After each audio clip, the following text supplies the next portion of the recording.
Coming up on Market to Market. A CRP seed mix accidentally delivers a yield-cutting weed to Midwestern fields. Deadly tornadoes blast across regions already scorched by wildfires. And one farmer's vision of the future helps to pay it forward. Those stories and market analysis with Sue Martin next. Funding for Market to Market is provided by Grinnell Mutual. You think differently about a customer when you stand in the middle of his dreams. We work to make sure you get covered right. Grinnell Mutual, a policy of working together. Information on finding an agent near you is available at grinnellmutual.com. This is the Friday, December 2 edition of Market to Market, the weekly journal of rural America. Hello, I'm Mike Pearson. Andy Williams sang about this being the most wonderful time of the year. And as winter activities ramp up, consumers are showing more optimism about the near-term future. According to the Conference Board, last month, consumer confidence hit its highest level since July of 2007. The increased bravado may be fueled in part by the 178,000 jobs created in November and an unemployment rate moving down to 4.6%, a 9-year low. And economic optimism helped buoy the Creighton University Mid-America Business Conditions Index by 3 points, despite the indicator being below growth neutral for the 5th month in a row. Seasonal optimism drives the gift-giving season. All is done with the prospect of putting a smile on someone's face.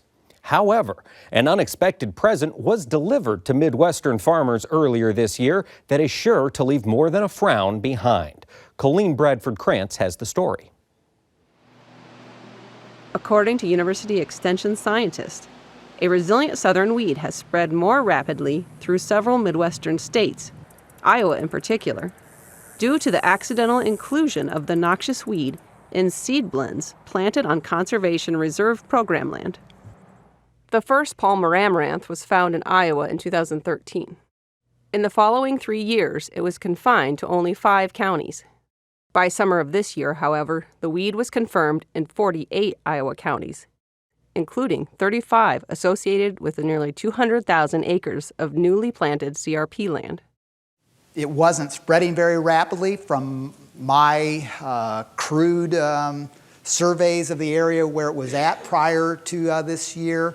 But it wasn't going away either.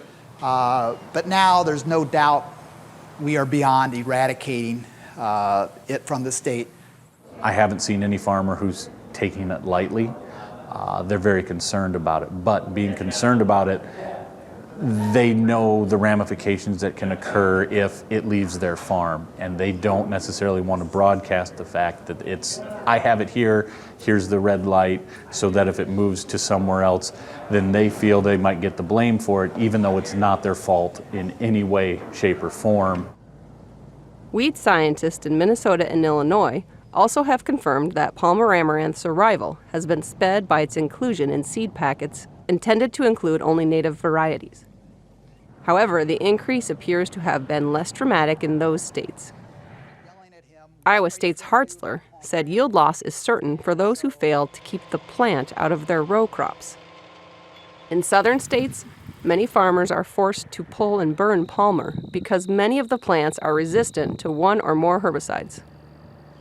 Hartzler said the Midwest companies that grow and harvest native seed blends had difficulty keeping up with demand. As a result, he says, the companies mixing the product accidentally included Palmer seed present in flower seeds purchased in Texas and Kansas. Extension experts began putting the pieces together in late summer. Hartzler and other extension experts said Farm Service Agency officials, who administer the CRP program, should have been more aggressive in getting the word out to landowners. The USDA told Market to Market in a written statement, in a limited number of cases, the commercial seed procured by landowners to install conservation covers seems to have been contaminated. In those cases, USDA has worked with the landowner, extension, and local weed experts to address the issue. Hartzler said seed testing labs need to improve their monitoring methods to prevent a reoccurrence. For Market to Market, I'm Colleen Bradford-Krantz. Roughly 67% of the South is locked in some form of drought. This week, weather systems stirred up more than much needed rain as deadly fires continued their onslaught. Paul Yeager has the details. Huge fire, blown out of control. Extreme weather in the South this week. Raging infernos blanketed several states before the cruelest of ironies. A thunderstorm filled with tornadoes struck the region. At least 6 are dead from the twisters, and 7 died in the fires. Everything is burning around us. Every cabin, everything. The towering inferno burned through the Great Smoky Mountain region, displacing thousands of people and destroying hundreds of structures. Investigators believe someone started the fire, and it quickly escalated as hurricane-force winds blew embers in all directions. About 10,000 acres had burned inside the Great Smoky Mountains National Park. Hit the gas! Hit the gas! The Tennessee resort town of Gatlinburg was heavily hit. The region hosts up to 11 million people every year. Our community has suffered through significant storm damage over the years, but nothing like this. Over our 10 square miles of our city, about half of it has been impacted. The entire Southeast has been locked in drought for months as wildfires have burned for weeks. While fire crews were battling the blazes, a line of severe weather swept through the region. At least 26 tornadoes have been confirmed by the National Weather Service from Louisiana to the Carolinas. The rain that accompanied the storm helped battle the fires and began rejuvenating parched areas. But quickly, the rain became too much of a good thing as flash flooding took over. In Alabama, much of the state was inundated with more than 2 inches of rain. Portions of the Yellowhammer State are as much as 20 inches behind normal as aquifers and fields have been stressed under drought conditions. For Market to Market, I'm Paul Yeager. According to USDA, net farm income has reached its highest 5-year average, due in part to record prices in 2012. Now the payout is decidedly lower than those drought-infused years, as net farm income is forecast to decline by 17.2% by the end of the year. The drop may have some pondering if it's time to cash in. Another point in time when this question comes up is when landowners pass away. Family members must answer the question, do you hold or fold? One farmer came up with a third alternative that involves an investment in the future. John Torpy explores the novel idea in our cover story. Launching a career in commercial agriculture can be a struggle for many. The deck is stacked against these future stewards of the land as they face high entry costs and limited lending opportunities in an ever-changing economic environment. Your startup costs being so high, it's a big discouragement for your young farmers. So if they can get a leg up somehow or a benefit from, established farmers or farmers who have start a trust, that's a huge benefit for the farm community as a whole. However, one Iowa farmer's love of the land inspired him to help future generations of those just starting out. Almost 40 years ago, Harold Darner came up with a plan to help new farmers survive and thrive. With no family to take over his operation, Darner decided to place his land and house in a trust and gift it to those with a specific interest in tilling the soil. In 1998, nearly 30 years after the will was written, the Darner Trust was set in motion. The trust, one of only few known to exist across the country, contained extraordinarily specific conditions for prospective residents. The bank was selected to be the trustee, and we are to administer the trust for 100 years, leasing the farm to tenants for 5-year periods of time, and those tenants are to be young married couples with a true desire to make farming their life's work. The place where that life work starts is a 160-acre farm just south of Fremont, Iowa. The tenants live in the former Darner home for free. They pay rent on the farm ground, but at significantly reduced rates, allowing the young couples to save money for the future. After 5 years, the lease is up for renewal. The trustees move on to their own farm, and the application process starts all over again. This cycle will repeat 15 more times until 2098, when the farm will be donated to the University of Iowa. We actually put an ad in the local newspapers advising the public that we are in the process of taking applications for this opportunity. We then will screen all of those written applications through a local trust committee of 4 people, and then we make a very difficult decision at the end of that process of who to select for the next 5-year period. And I can assure you it's a very painstaking process that we all take very seriously, because we actually hold in our hands the ability to help out one family that's being represented by all these different applications. One of those couples helped by the Darner Trust were Seth and Jenny Van Zanti. Along with their 4 children, the couple lived on the farm from 2008 to 2013.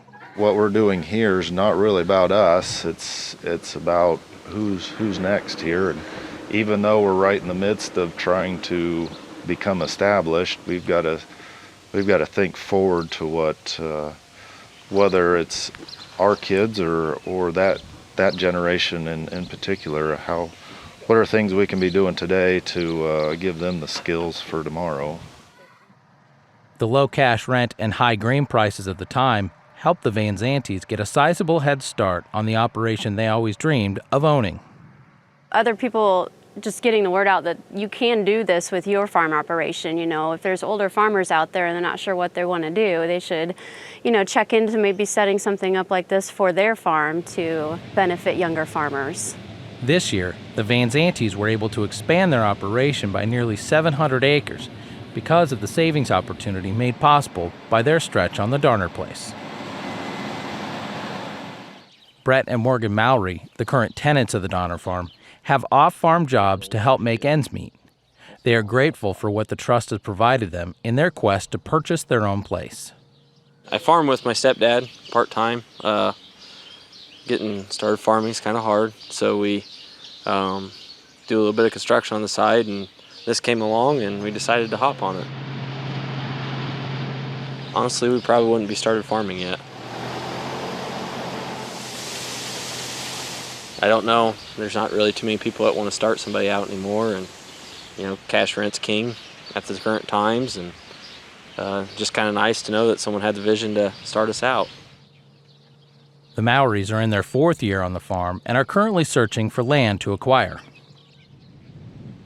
Darner's one idea more than 3 decades ago will touch 20 couples over the trust's lifespan. For those who qualify for the opportunity, it means a greater chance to have a life working the land and the potential to pass something on to their own families. Without the Darner Trust, we probably wouldn't be able to provide opportunities for the kids. If that so choose, if that's what they want to do in life is agriculture, whether it's in the operations side, whether it's in the retail side, whether it's even in ag whatsoever, it's allowed us to give them the life experiences that you see in the farming sector, and hopefully we can extend that to them. For Market to Market, I'm John Torpy. Next, the Market to Market report. The week started off with the grain markets moving lower. Attempts to break higher appear to have been squashed by prices in foreign markets and USDA reports. For the week, March wheat lost 15 cents and the nearby corn contract declined 11 cents. Fund selling, a large carryout, and good planting weather in South America deflated the soy complex. The January soybean contract lost 19 cents, and January meal was snagged by the undercurrent and was dragged $10.60 per ton lower. In the softs, March cotton gave back 21 cents per hundredweight. Over in the dairy parlor, January Class 3 milk futures flourished by 71 cents. The livestock sector lost ground this week as the February cattle contract declined $3.33, January feeders dropped $2.63, and the February lean hog contract shed $2.73. In the currency markets, the U.S. dollar index fell 69 basis points. Production cuts by OPEC pushed crude oil up $5.62 per barrel, closing over $50 for the first time in 6 weeks. Gold fell for the 5th week, losing another $14.60 per ounce. And the Goldman Sachs Commodity Index gained nearly 25 points to finish the week at 386.50. Here now to lend us her insight on these and other markets is one of our regular market analysts, Sue Martin. Sue, welcome back. Thank you, Mike. And we are glad to have you. And before we get too far, I wanted to let everyone know that you can listen to our discussion via our Market Analysis podcast and get even more market analysis through our Market Plus podcast. And you'll find both on our website. With that out of the way, Sue Martin, the wheat market was on a bit of a downward slide this week. Talk us through what happened. Well, I think basically for wheat, there's continued talk of the Canadian crop being better than what was expected, and this next week, Stats Canada will come out on Tuesday with their estimates of what the crop is. And likewise, the demand around the world seemed to be looking elsewhere rather than here. I think that also there's a very seasonal tendency for wheat to slip in December. So you have a combination of all of that.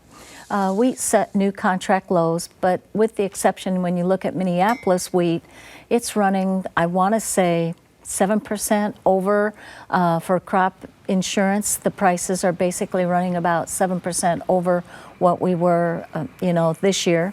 But the other two contracts, the Chicago and the KC, seen an increase in the short position, which now puts us fairly close again, we believe, after Friday's Commitment of Traders report, that we're fairly close again to what the October record was. I think that we have to watch wheat. I'm not, and I've kind of been feeling this for some time, I'm not at real aggressively wanting to sell wheat here. The problem is that even if the market starts to rally, there is so much wheat in the elevators and on the ground and what have you, that as the market rallies, the basis probably isn't going to be very kind. But we've also got wheat going into dormancy, or will be going into dormancy, at about 58%. The USDA won't come back out now with crop condition ratings until I think around the early part of April. And so consequently, it just seemed like everything was a little on the ho-hum negative side. But the good news is that, huge crops put bottoms in. And we've got a 40-year cycle low due in late 2016 to 17. And I believe that, when I get over to beans, I'm looking for an 84-year cycle low coming. We talked about that the last time I was on the show. And I think that this all drags corn back. Wheat probably sticks its low in right along with it. And in the meantime, it's not uncommon for various markets to separate when they do their bottoms, sure, and then start up. But and wheat might lead. Oats has been a very good market. So yes, came out of the blue here 2 weeks ago, and exactly, maybe we can look to oats on the wheat side for maybe a roadmap. It might be, and I just think that with that 40-year cycle low due, it's a very dominant cycle, and it's been very much on target. Okay. So I do think there's something better coming for wheat producers. Okay. All right. Well, now let's take a look at that corn market. Earlier in this year, Sue, when we had you on, you had mentioned how this is a year ending in a 6, and historically, years that end in a 6 do result in better prices. Well, now we're coming to the end of it. How did it turn out, and what should we expect looking at 2017? Well, a year of a 6 does usually offer you something better, and it did give us that. Corn got within about 2 cents of that 4.50 mark, and so it gave us a chance.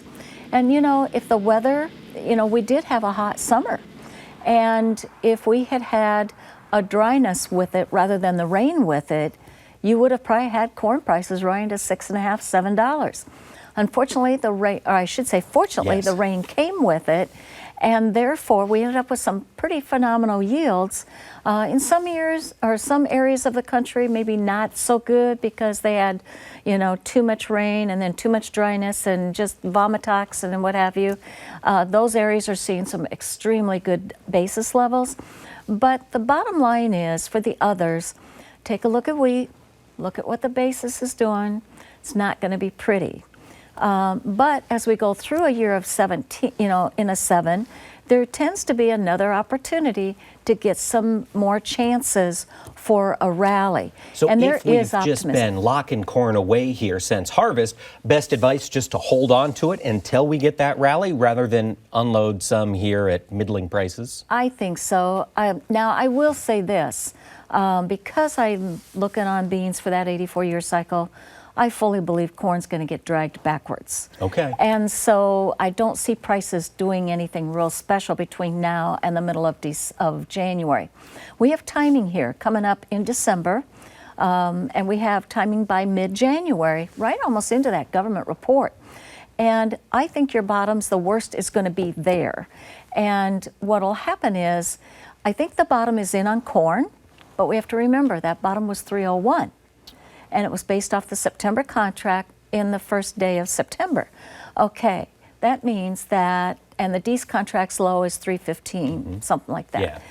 The March contract can come right back down, take out its low of 325, go to 316, maybe 309, and not make new lows for lead contract of corn at the time, and still be having that 60 or 84-year cycle fulfilled back in September, and just kind of coming down and peaking at it while the beans finishes itself off. Okay, well now let's talk about beans, Sue. 84-year cycle low. When does your timing suggest that's going to happen? Because we've had a nice little rally here this last month. Yeah, and I think that rally's coming to an end. I've been kind of negative beans, mainly because not only do we have the 84-year cycle, but in years, and not that everything has to do it 100%, history merely gives you a clue. But in years when you tend to have a low stock, a lower low in September, and then you close September higher, those years beans will tend to, go higher in October, and then they tend to tail off in through December and on into January. Now, there was 5 years of that since 1970. Okay. So it doesn't happen very often, and out of those 5 years, one of them did make higher highs for the move from that September low in November. Even that one tailed off and disintegrated. So when we look at what's going on in the bean market, first off, new crop beans are basically running about, I want to say 14% higher in price than what you had for your crop insurance here this past year. And the other thing is you've had Brazil looking pretty good in their weather. Argentina's a little dry, though. Yep. And so we got to keep an eye on that one. Okay. And I think Argentina might have a bigger impact down the road here. And their reproductive stage will be here the very latter part of December and all of January and so on. So the weather's been good. Okay, I think we've had weather premium going into this marketplace. And now it's coming out. And now it's kind of coming back out. The other thing I think that's been happening here is the Chinese processor's been protecting himself because his yuan was falling against the dollar. And it set 8-year low, so all of a sudden now the dollar's stronger, his currency's getting cheaper. The fear of not knowing the what if with the weather, he's been protecting himself too. So we've got all of these factors lining up. Might be time to make some sales on beans, new crop beans? Oh, I absolutely think so. Okay. But I will tell you this. And I've only gone back 25 years, but so far, in years when new crop beans, so it'd be like November beans of 17, in years when they tend to make new contract highs in the November of the year before, they tend to come back and make higher highs again. Okay. So it doesn't mean it has to be right in January, which I don't think is going to be. It could be more like into the summer, like by August or something like that. During the growing season. Yeah. All right, so let's talk about this livestock market. Both live and feeder cattle down on the week. Are those two just taking some profits as we look at this rally that happened over the past 3 weeks? Well, I think so. I think they're taking some profits. I think that the cattle market's had the best run I think it's had all year. And that might even be comparing it to the one we had in December to January of last year, coming into this year's January. So I think it is. I think that this week we noticed that the Iowa producer and the Nebraska producer seemed to pass on 175, and they might wish they'd have taken that. But also there's a very traditional seasonal pattern where you will peak right around the 5th of December and get a correction. And so I think we're putting that high in maybe just a few days early. I think we peaked here this week. Okay. And so, now we'll see what the product can do and what have you. But I think we certainly have a step back in this market. Do we need to watch that step back all the way down to the lows we posted here 3-4 weeks ago? No, okay. I think, and I could be wrong on this, but I sort of think that's a major low. and that we have something better coming. Now, I know there's bears out there that have all sorts of reasons this market could go to 102, 100 again next year. That may happen next year, but I see next year as a year where it gives you more opportunity, more of a swing. This year, 2016 was a stair step down. Yes. And last year, 2015 was the slide. So I see next year as more of a stabilization and what have you. You know, exports for meat are going to pick up. You've got avian bird flu hitting all over the place. You've got France. You've got the Netherlands, Egypt, Ukraine.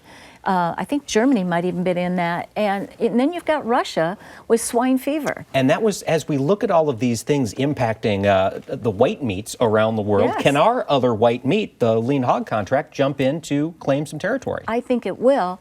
And you know, with President-elect Donald Trump, going into office in January, you know, he's already kind of got a favorable slant via Putin, Right. Russia's president.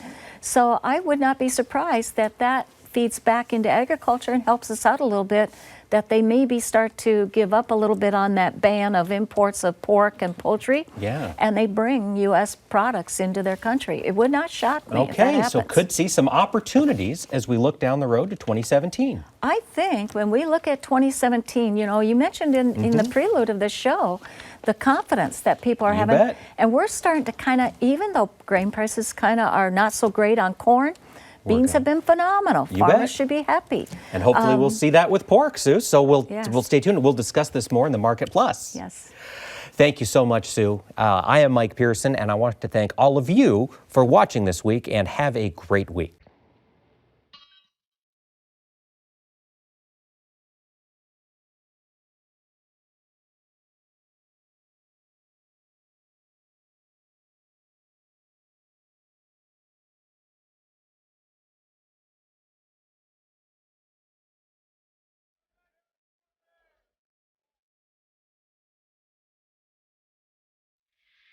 Market to Market is a production of Iowa Public Television, which is solely responsible for its content. Funding for Market to Market is provided by Grinnell Mutual. You think differently about a customer when you stand in the middle of his dreams. We work to make sure you get covered right. Grinnell Mutual, a policy of working together. Information on finding an agent near you is available at grinnellmutual.com.